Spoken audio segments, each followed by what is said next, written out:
شعلوا النار وتجهزوا على الدبكة، هالسنة كلنا رح نعيد بالنيروز.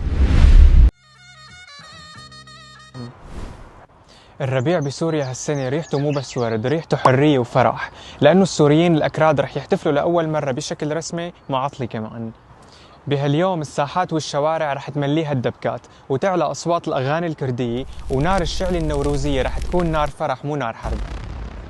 النيروز هو اليوم الجديد، هو عيد الطبيعة وتجدد الحياة وانتصار الخير على الشر، هو عيد قومي والثقافة ورمز للحياة والحرية عند الأكراد. بس النيروز هالسنة صار سوري بامتياز، وإعلان إنه الثقافة الكردية صارت جزء أصيل من هويتنا السورية، وإنه هاي الأرض بتساع الكل، وألواننا كسوريين إذا بتختلط ببعضها بتعمل أجمل لوحة ممكن يشوفها العالم.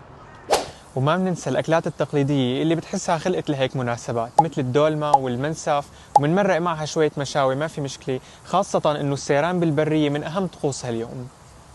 هاليوم اللي ببلش بتشعيل النار من قبل بيوم فوق الجبال والأساطيح، ووين ما فتلت وجهك بتلاقي الكل لابس الزي الكردي التقليدي المميز بألوانه ونقشاته الحلوة.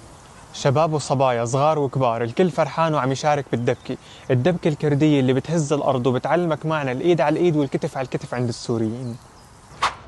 كل نيروز وأهلنا الأكراد بألف خير، وكل نيروز وسوريا بخير وأمان.